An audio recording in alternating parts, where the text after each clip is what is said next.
Assalamualaikum warahmatullahi wabarakatuh. Innal hamdalillah nahmaduhu wa nasta'inuhu wa nastaghfiruh wa na'udzu billahi min shururi anfusina wa min sayyiati a'malina. May yahdihillahu fala mudilla lahu wa may yudlil fala hadiya lahu. Asyhadu an la ilaha illallah wa asyhadu anna Muhammadan abduhu wa rasuluh arsalahu bil huda wa dinil haqqi liyudhhirahu 'ala ad-dini kullihi walau karihal musyrikun. Wassalatu wassalamu ala man la nabiyya ba'dahu wa ala alihi wa ashabihi wa mawalah. Qala Allah ta'ala fi kitabihil karim, a'udzu billahi minasy syaithanir rajim. Bismillahirrahmanirrahim. Ya ayyuhalladzina amanu taqullaha haqqa tuqatih wa la tamutunna illa wa antum muslimun. Wa qala Rasulullah sallallahu alaihi wasallam, man salaka tariqan yaltamisu fihi ilman sahhalallahu lahu bihi tariqan ilal jannah. Shadaqallahul azim, shadaqa rasulil karim. Wa nahnu ala dzalika minasyahidin wasyakirin walhamdulillahi rabbil alamin. Ma'asyiral muslimin, jemaah majelis ta'lim rahimakumullah. Alhamdulillah, puji syukur kita haturkan kehadiran Allah Subhanahu wa taala. Allah Subhanahu wa taala masih berkenan memberikan kita berbagai nikmat-Nya. Semoga dengan nikmat yang Allah berikan kepada kita mampu untuk selalu mensyukuri nikmat tersebut dengan berusaha untuk mentaati Allah Subhanahu wa taala selaku zat yang telah memberikan nikmat kepada kita. Hadirin jamaah rahimakumullah, kita akan melanjutkan pengajian kita sepekan yang lalu, masih membahas tentang tanda-tanda besar. Yang kedua, yaitu yang pertama Dajjal, yang kedua Nuzul Isa ibn Maryam, turunnya Nabi Isa bin Maryam. Mungkin pembahasan ini pembahasan terakhir untuk turunnya Nabi Isa alaihissalam. Saya dalam pembahasan ini, mungkin di antara antum semua ada yang sering membaca tentang hadis-hadis akhir zaman yang ditulis oleh beberapa penulis akhir zaman. Mungkin didapati dari segi susunannya mungkin saja tidak sama. Hanya kebetulan saya dominan memakai referensi yang dominan saya sampaikan itu, yaitu merujuk kepada tulisan Syekh Yusuf bin Abdullah Al-Wabil yang dominan. Jadi bisa saja mungkin urut-urutannya agak berbeda mungkin ya dari penulis yang lain. Tapi ini tidak masalah gitu ya. Kemarin sedikit mengingatkan supaya menyambung materinya yang sudah kita bahas kemarin, hikmah diturunkannya Nabi Isa alaihi salam. Itu yang terakhir kemarin. Ya. Kenapa Nabi Isa yang diturunkan gitu? Kok bukan nabi yang lain? Nah, itu kemarin dengan berbagai dalil sudah kita bahas. Sedikit saja mengulang, di antaranya paling tidak ada 3 alasan. Yang pertama, untuk membongkar kebohongan orang-orang Yahudi, bahwa orang Yahudi mengatakan mereka telah membunuh Nabi Isa. Padahal itu bukan Nabi Isa, tapi orang yang mukanya disamakan oleh Allah dengan Nabi Isa. Ya, dan itu sudah kita bahas dalil-dalil ayatnya kemarin, nggak perlu diulang. Yang kedua, hikmah diturunkannya Nabi Isa itu juga untuk menjelaskan tentang kesalahan i'tiqad, ya, kesesatan daripada orang-orang Nasrani yang mereka itu mempertuhankan Nabi Isa. Ya, sampai hari ini orang Nasrani itu mempertuhankan Nabi Isa. Itu yang kedua. Yang ketiga, sebagai bentuk takrim, ya, kemuliaan yang Allah berikan kepada umat Rasulullah SAW. Dan Nabi Isa ingin sekali menjadi bahagian daripada umat Rasulullah SAW. Turun di akhir zaman, ya, menemui umat Rasulullah SAW, yaitu menemui umat Islam, ya, atas keutamaan umat Rasulullah SAW. Ya, itu paling tidak ada 3 alasan itu yang sudah kita sampaikan. Kenapa Nabi Isa turun di akhir zaman? Itu ya. Nah, sekarang kita lanjutkan bahwa Syekh Yusuf Al-Mabil melanjutkan pembahasannya tentang bahwa Nabi Isa itu turun. Di antara tugas Nabi Isa turun, beliau juga akan menjadi mujaddid, akan menjadi mujaddid, pembaharu. Kalau bahasa kerennya itu apa? Reformis. Nah, reformis akan menjadi pembaharu, ya, itu sesuai dengan hadis yang diriwayatkan oleh Imam Abu Daud, dan hadis ini sahih dari jalur Abu Hurairah radhiyallahu anhu, bahwa Rasulullah mengatakan setiap awal 100 tahun itu Allah akan bangkitkan mujaddid. Innallaha yab'atsu li hadhil ummah ala ra'si kulli mi'atin sanatin mayyujaddadu lahu dinaha. Sesungguhnya Allah akan membangkitkan di awal tiap 100 tahun kepada umat ini seorang yang akan memperbaharui din, ya. Sesungguhnya Allah akan membangkitkan setiap 100 tahun, awal 100 tahun, seorang yang akan memperbaharui din ini, ya, memperbaharui agama. Nah, hari ini orang sulit membedakan antara pembaharu, orang yang memperbaharui ajaran agama, dengan orang yang membawa agama baru. Ini serupa tapi tak sama. Orang yang memperbaharui agama disebut mujaddid, bahasa kerennya reformis, pembaharu. Tapi ada kenyataan lain. Ada juga orang yang membawa agama baru, ajaran baru. Nah, hari ini muncul gentayangan ajaran-ajaran baru, aliran-aliran sesat, ngaku nabi, ngaku titisan Tuhan, ya, macam-macam. Ada lagi yang terbaru ini, Gavatar, besok lagi wallahu alam muncul apa lagi namanya gitu, ya. Islam dicampur-campur dengan agama Kristen, diaduk-aduk jadi satu, dipahami dengan akalnya sendiri, akhirnya menyesatkan ribuan orang. Ya, diiming-iming dikasih rumah, dikasih tanah gitu ya. Ya, orang terpikat gitu. Padahal tokohnya, saya sedikit bicara Gavatar, sebenarnya nggak ada hubungannya dengan Gavatar. Nggak apa-apa untuk mengingatkan. Tokohnya Gavatar itu pernah ditahan. Si Ahmad Musaddiq ini, itu orang yang pikirannya rusak, nyeleneh, ya, nyempal, ajarannya sudah menyimpang, pernah ditahan beberapa lama. Dan dia juga termasuk tokoh pentolan daripada KW9 dulu. Ada namanya NII KW9, ya, Negara Islam Indonesia KW9. Nggak tahu ini KW ini apa, kualitas ke apa gitu ya. KW kata mereka, ya sudah kita ikut KW9 gitu. Nah, itu Ahmad Musaddiq ini anggotanya. Dan sampai hari ini NII itu masih eksis.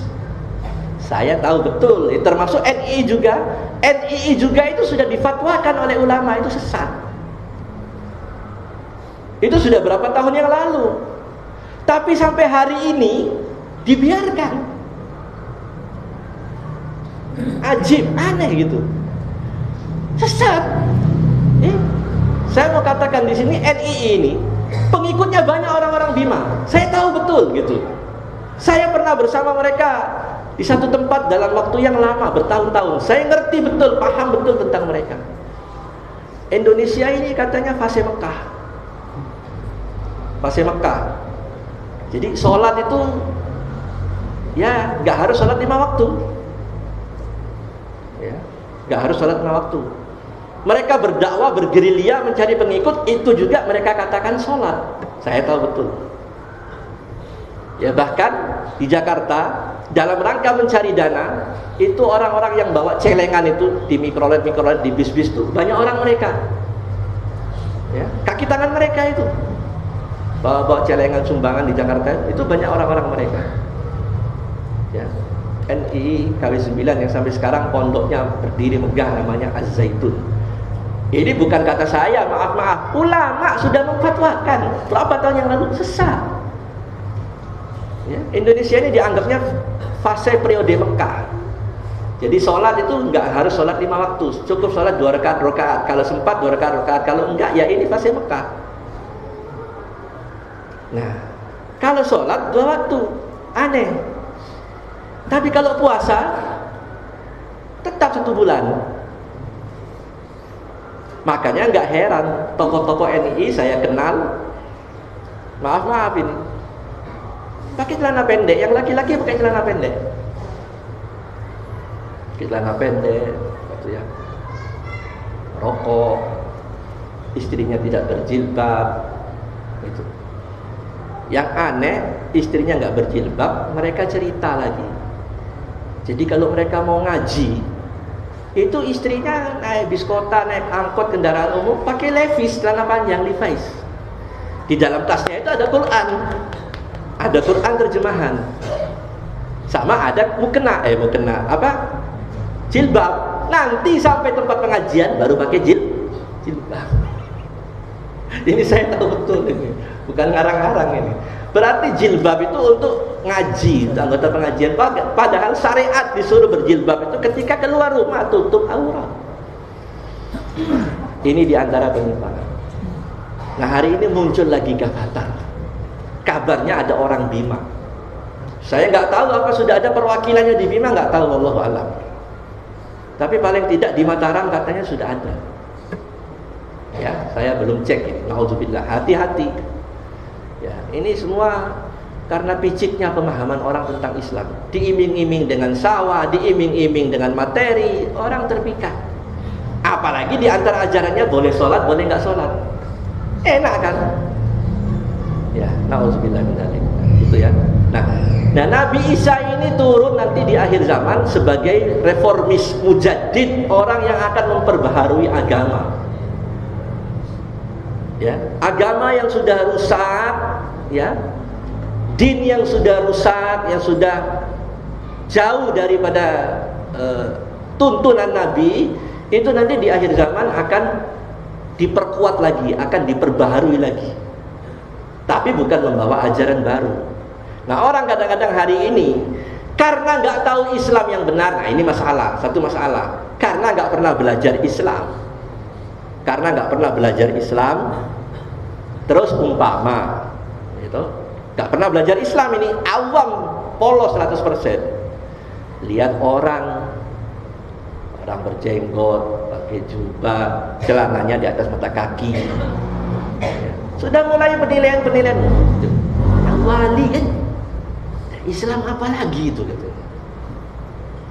Apalagi lihat orang yang sholat, umpama saya kasih contoh ya, sholat pas tahiyat kuri mana dia goyang tangan, dia pegang. Apalagi itu kok tahiyat pakai goyang-goyang begini. Ajaran baru itu. Iya, ini saya tahu betul, saya bertanggung jawab, saya bicara. Apalagi dia lihat sholatnya itu merapatkan saf. Ya, kita sering begitu kalau kita ke daerah-daerah, kadang diperhatikan cara sholat. Sofnya rapat, mereka terheran-heran gitu. Terheran-heran gitu. Padahal masalahnya mereka ini tidak paham Islam. Coba mereka itu ngaji, mau dengar pengajian, kupingnya itu mau dengar majelis ta'lim, pasti mereka tahu, oh itu ada dalilnya, ada tuntunannya. Itu masalahnya gitu. Nah, Nabi Isa itu turun akan menjadi mujaddid sesuai dengan janji, ya. Rasulullah katakan tadi, setiap awal 100 tahun, ya, Allah akan bangkitkan ya orang yang akan memperbaharui din ini.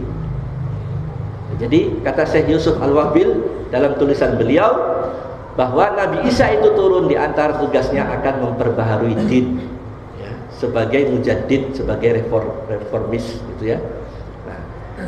Nah kemudian dengan apa Nabi Isa menetapkan aturan ya, menetapkan hukum gitu.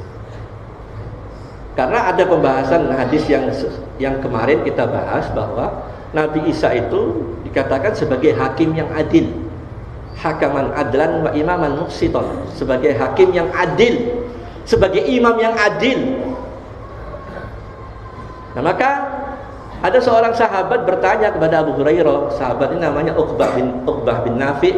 Dia bertanya kepada sahabat Abu Hurairah ya, nanti ketika Nabi Isa turun, dengan apa Nabi Isa itu menghukumi manusia? Maksudnya, dengan apa Nabi Isa itu dia sebagai pemimpin yang adil dan sebagai hakim?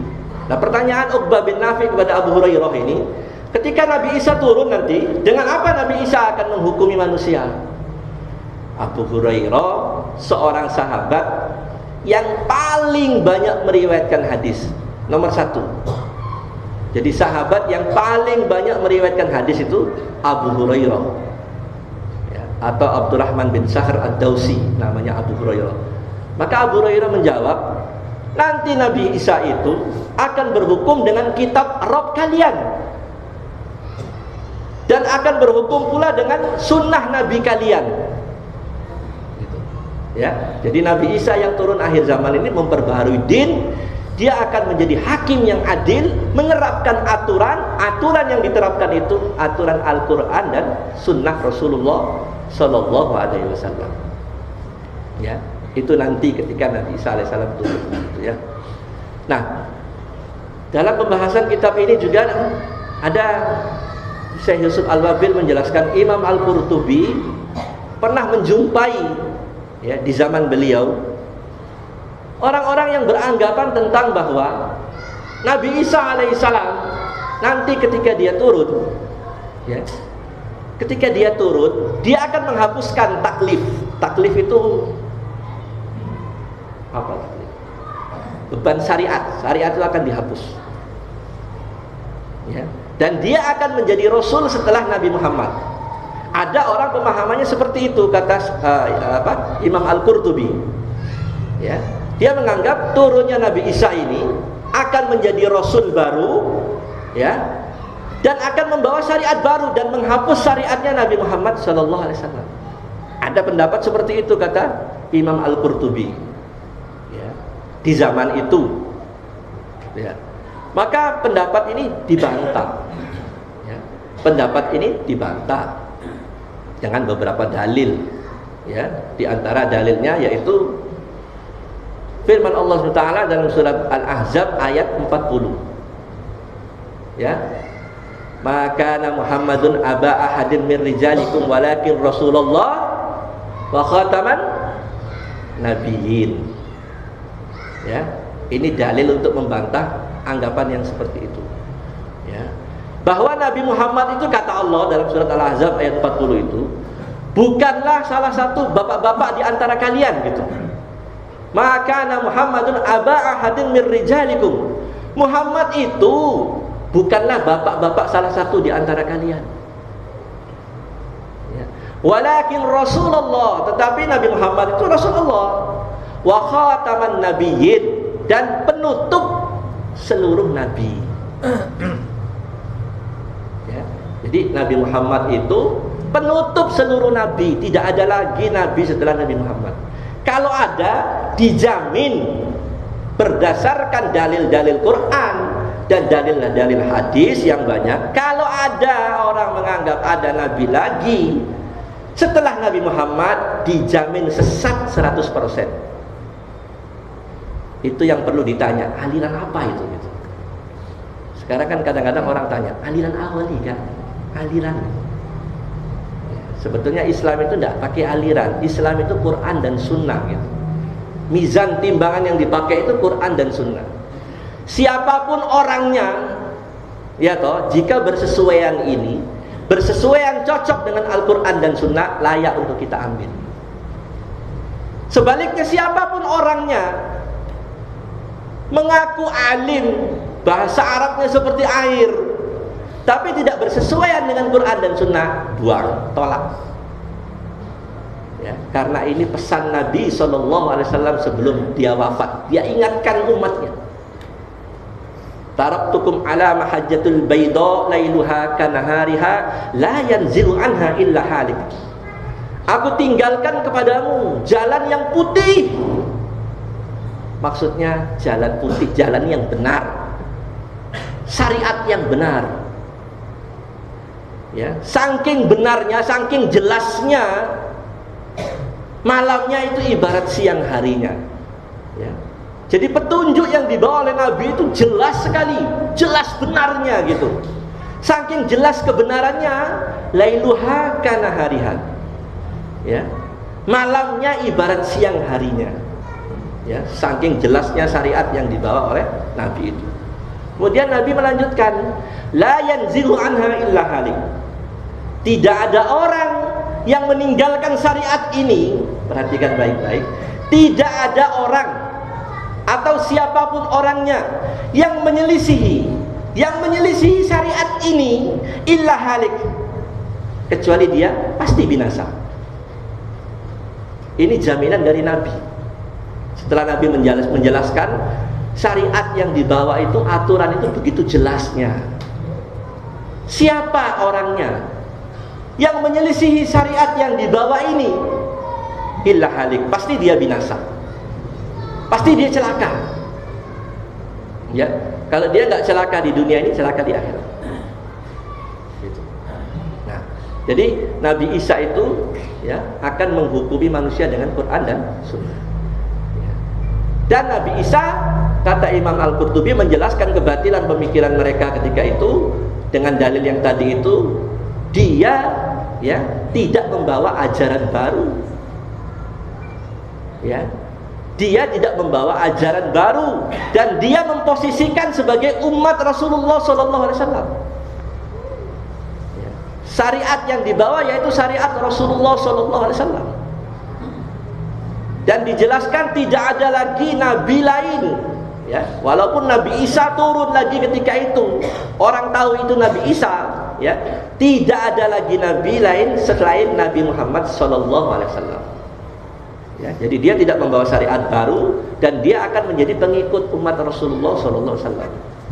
Istimewa, karena istimewanya umat Rasulullah. Nahnul akhiruna awwaluna yaumal qiyamah wa nahnu awwalu man yadkhulul jannah. Bayangkan, ini berita gembira, jaminan dari Nabi. Nahnul akhirunal awwaluna yaumal qiyamah. Kita ini umat yang terakhir, tetapi yang pertama nanti yang akan dihisab di yaumil qiyamah. Umat terakhir, tetapi yang pertama nanti akan dihisab di yaumil qiyamah. Dihisab. Kenapa? Hari ketika manusia dikumpulkan di padang mahsyar, berapa lama? Berapa lama? 2 tahun. Berapa lama? Hah? 1000? 50.000 tahun, Pak. Di padang mahsyar itu 50.000 tahun. 50.000 tahun itu oleh Allah dibiarin begitu saja, nggak diurus, dibiarkan begitu saja. Semua orang hufatan uratan, dalam keadaan telanjang, nggak pakai kaki, tidak berpakaian, tidak berbusana, dan tidak dihitan. Dijelaskan itu 50.000 tahun dibiarkan, sampai akhirnya Allah mengilhamkan kepada manusia. Ya, dijelaskan dalam hadis yang panjang, diilhamkan oleh Allah kepada manusia. Saking payahnya kondisi ketika itu, matahari begitu dekat. Ya, dalam hadis qudsi dijelaskan, keringat manusia itu ada yang sampai mata kakinya, ada yang sampai lututnya, ada yang sampai perutnya, ada yang tenggelam karena keringatnya sendiri. Ini bukan konon katanya, ini pasti terjadi gitu. Sekarang aja kalau lagi musim panas, Pak, maaf, lagi musim panas di rumah, baju kita ini basah dan bisa kita peras. Benar nggak? Kalau kita pakai terus basah, pakai lagi peras, satu gelas mungkin keringat itu bisa keluar. Benar itu. Sekarang dalam kondisi matahari masih berapa jaraknya ini? Ya, ribuan kilometer. Nanti matahari itu begitu dekat. 50.000 tahun menunggu dalam keadaan telanjang. Payah. Sehingga Allah ilhamkan kepada manusia. Ya, Allah berikan ilham manusia, coba datangi Nabi Adam. Rame-rame orang datang ke Nabi Adam. Ya Nabi Adam, engkau bapak kami, dijelaskan di hadis, bapak kami ini sengsara menunggu dalam waktu yang lama, tolong beritahu Allah supaya kami ini segera diadili. Nabi Adam angkat tangan, maaf, saya pernah berbuat dosa sampai diusir dari surga. Ya. Datang ke Nabi Ibrahim angkat tangan juga. Datang ke Nabi Musa angkat tangan juga. Kata Nabi Musa, saya pernah berbuat dosa, saya pernah bunuh orang, kata Nabi Musa. Datang ke Nabi Isa juga angkat tangan. Akhirnya mereka datang ke Nabi Muhammad SAW. Ketika manusia berbondong-bondong datang kepada Nabi Muhammad, maka Nabi Muhammad datang menghadap Allah. Nabi Muhammad memanjatkan doa dan pujian, yang doa dan pujian ini belum pernah diucapkan Nabi ketika hidup kecuali saat itu. Nabi Muhammad mengangkat tangan berdoa, mohon kepada Allah dan memuji Allah dengan pujian, dijelaskan yang pujian itu belum pernah Nabi ucapkan kecuali saat itu. Kemudian Nabi Muhammad bersujud dalam waktu yang lama, sehingga Allah pun merasa iba. Allah mengatakan kepada Rasul, ya Muhammad, idfa' raksak, angkat kepalamu, minta, aku akan beri syafaat. Siapa yang kau ingin beri syafaat? Aku akan beri syafaat. 50.000 tahun. Gitu ya. Nah, ini istimewanya umat Muhammad, istimewanya kita ini. Maka jangan lupa dengan Nabi kita, perbanyak baca sholawat, terutama ketika hari Jumat. Ya, ada dalilnya ini. Ketika hari Jumat, ya, yang dituntunkan oleh syariat, ya termasuk membaca suratul Kahfi. Perbanyak membaca sholawat kepada Rasulullah. Ya, karena dia nanti yang semua nabi nggak mampu, nabi kita yang akan menolong. Nah, itulah mengapa kemudian Nabi Isa minta supaya turun akhir zaman. Ya, jadi tidak ada nabi lagi, ya, la nabiyya ba'di wa anal aqib, tidak ada nabi setelahku, kata Rasulullah, dan saya penutup semua nabi.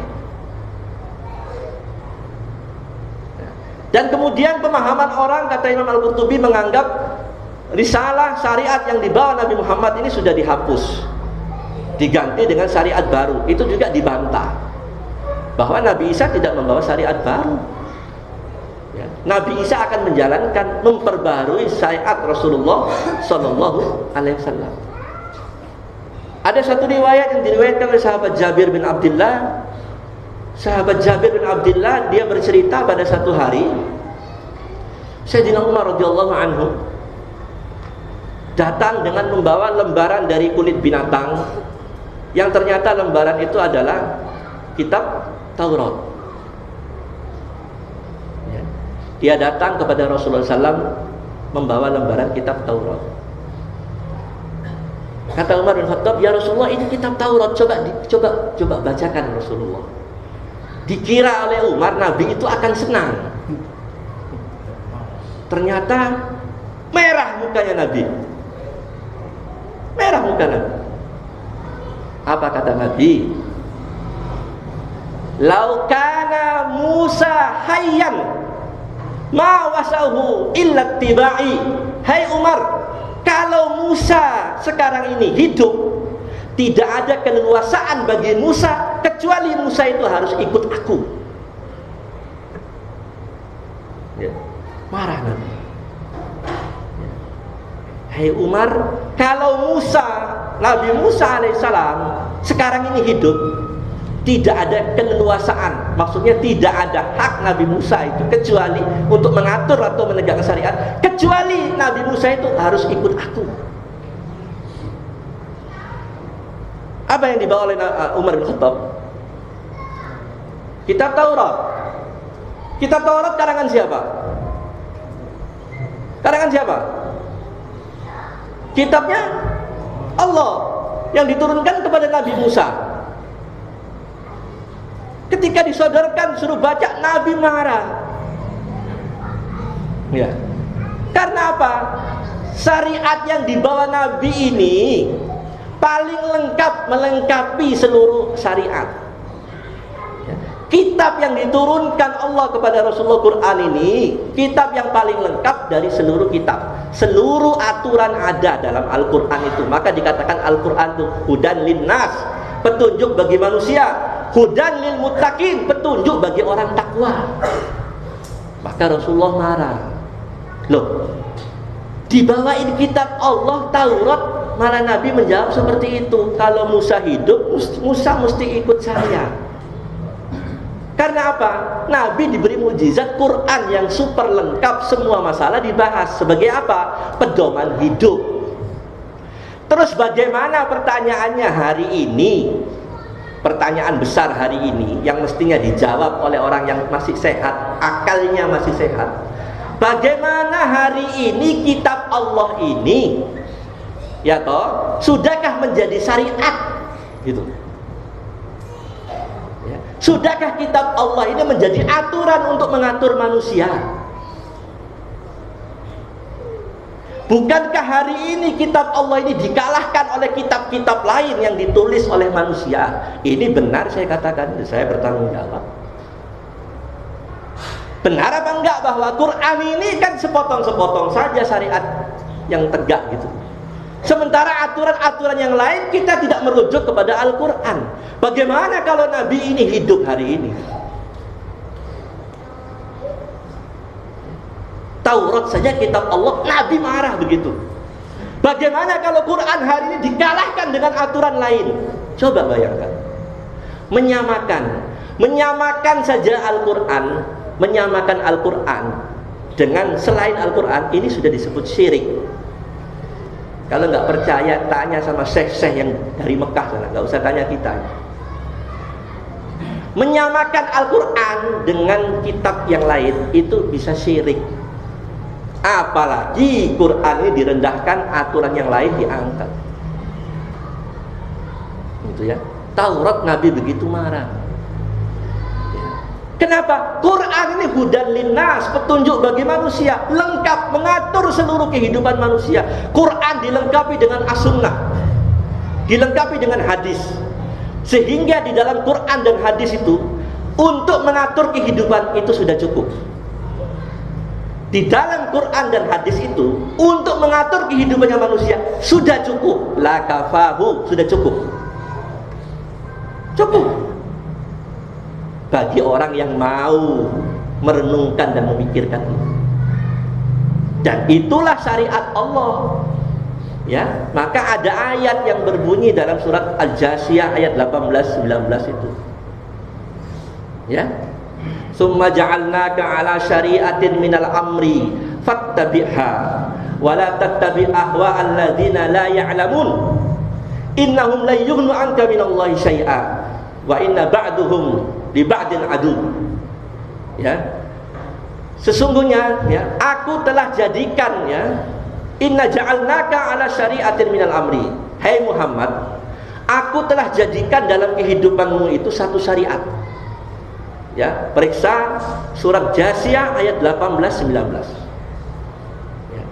Aku telah menjadikan bagimu dalam kehidupan itu syariatin minal amri, satu syariat untuk mengatur kehidupan.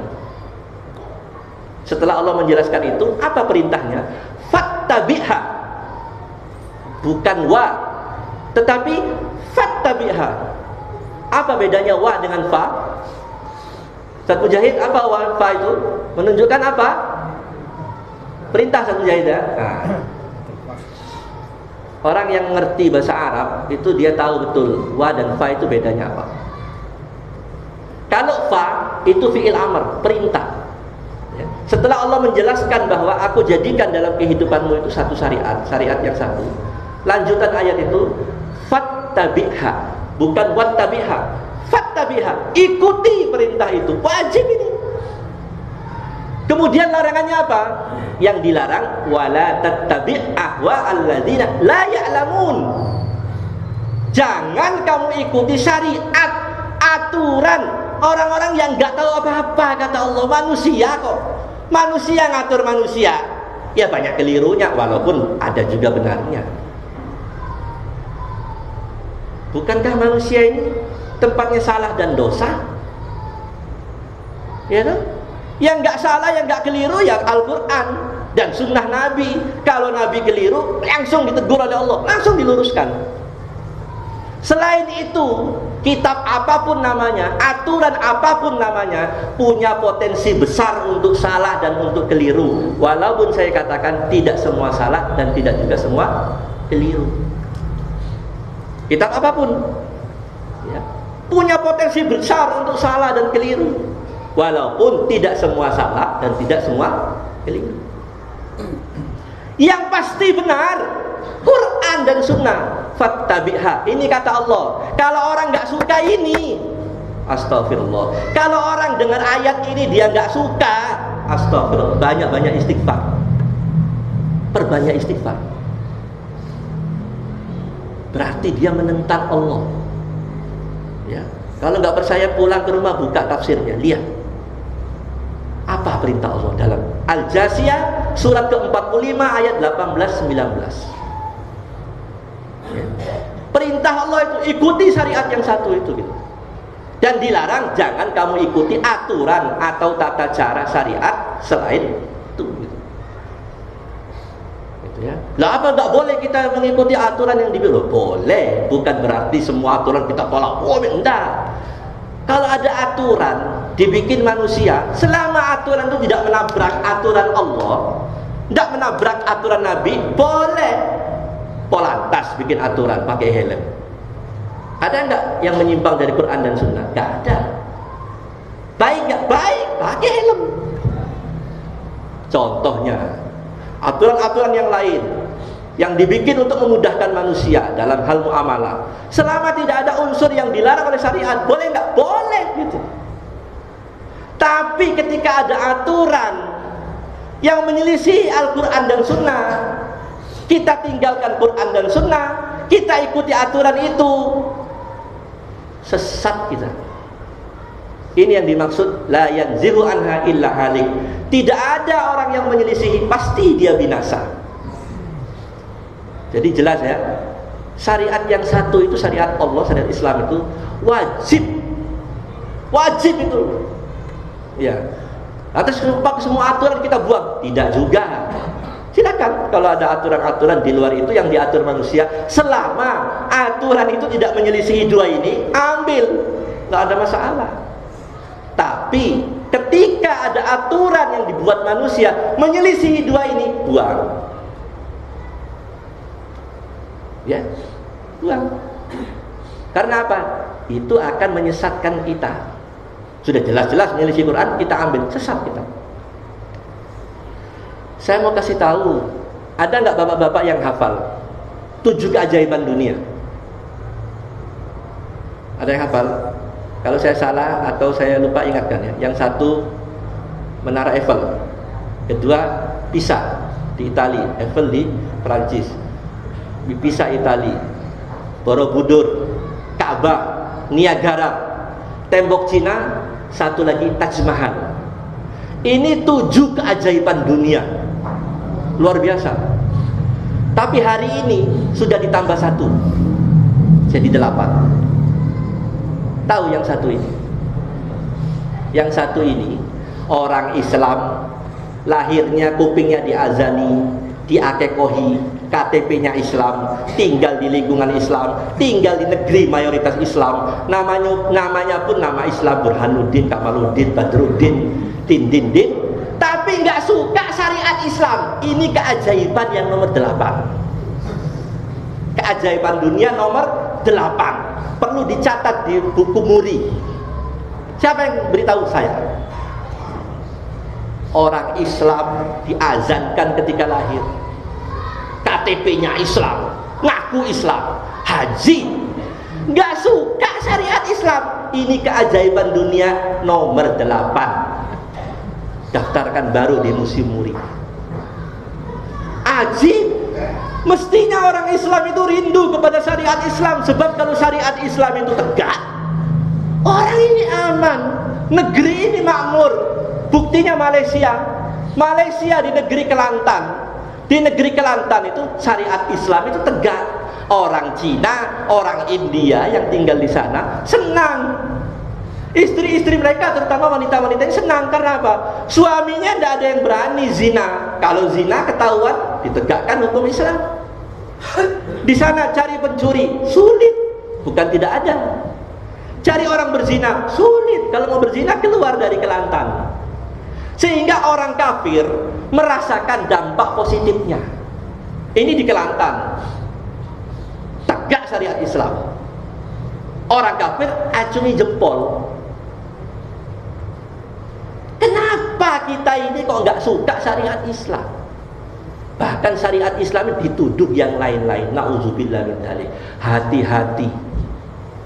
Orang yang mentuduh, memfitnah hamba Allah yang tulus ingin melaksanakan kewajibannya menegakkan syariat Islam, hati-hati, ditunggu oleh malaikat Israel, ditunggu oleh Mungkar wa Nakir, dikubur nanti, dan nanti akan bertemu dengan malaikat Zabaniyah di neraka jahanam. Na'udzubillah. Hati-hati. Ini saya nasihatkan untuk semuanya, termasuk untuk saya. Jadi syariat Islam ini wajib. Taurat saja dibawa Umar, Nabi marah gitu. Apa nggak cukup Quran, wahai Umar? Kalau Musa itu hidup, dia mesti ikut saya. Karena apa? Nabi bawa syariat, Quran dan Sunnah, cukup lengkap. Dari masuk WC, Nabi kita mengatur dari masuk WC sampai mengatur negara, diatur. Masalah nikah, juga diatur sampai mengatur negara. Dan pertanyaannya, kalau masuk WC diatur, masa urusan negara nggak diatur? Impossible kata orang, nggak mungkin. Pasti ada aturannya. Pertanyaannya, kenapa aturan itu nggak dipakai gitu loh? Ya, selanjutnya Nabi Isa nanti ketika dia hidup, negeri bumi ini akan makmur. Bumi akan makmur sampai digambarkan dalam satu hadis. Ya, mungkin wallahu alam, saya nggak tahu apakah ini kiasan bukan sebenarnya, ataukah sebenarnya, wallahu alam, karena tidak ada penjelasan dalam kitab itu. Sampai digambarkan begini, saat Nabi Isa itu berkuasa, ya, singa bisa hidup berdampingan dengan onta. Harimau hidup rukun dengan sapi. Serigala hidup rukun dengan domba. Anak kecil bermain-main dengan ular, nggak bahaya. Dijelaskan di hadis seperti itu. Wallahu alam apakah ini kiasan atau sebenarnya, wallahu alam. Tapi kalaupun sebenarnya, kalaupun ini benar, tidak ada yang mustahil bagi Allah. Ya, itu ketika Nabi Isa alaihissalam hidup, makmur dan bumi ini aman. Yang terakhir, ya, masa hidupnya Nabi Isa ini terakhir sudah. Berapa lama Nabi Isa hidup nanti ketika Nabi Isa turun? Ya, ada dua hadis yang dua-duanya sahih, keluar dari jalur yang sama, dua-duanya sahih, riwayat Ibnu Umar radhiyallahu anhu. Ya, Abu Daud meriwayatkan, Imam Ahmad juga meriwayatkan, dua-duanya sahih. Yang satu mengatakan, riwayat yang satu, Nabi Isa akan hidup 40 tahun. Yang satu mengatakan 7 tahun. Ya, yang satu mengatakan 40 tahun Nabi Isa hidup di bumi, yang satu mengatakan 7 tahun. Oleh ulama dikompromikan dua hadis yang sahih ini. Kesimpulannya, Nabi Isa ketika dia diangkat oleh Allah naik ke langit, ketika akan dibunuh itu, saat itu usianya 33 tahun. Dan nanti dia akan turun ke bumi, masa dia hidup saat itu 7 tahun. Jadi genap usianya 40 tahun. Wallahu a'lam bishawab. Selesai pembahasan Nabi Isa sampai di sini. Insyaallah kita lanjutkan ke depan, nanti kita masuk tanda-tanda besar yang ketiga, munculnya Ya'juj wa Ma'juj. Insyaallah. Subhanakallahumma bihamdika asyhadu an la ilaha illa anta astaghfiruka wa atubu ilaik. Assalamualaikum warahmatullahi wabarakatuh.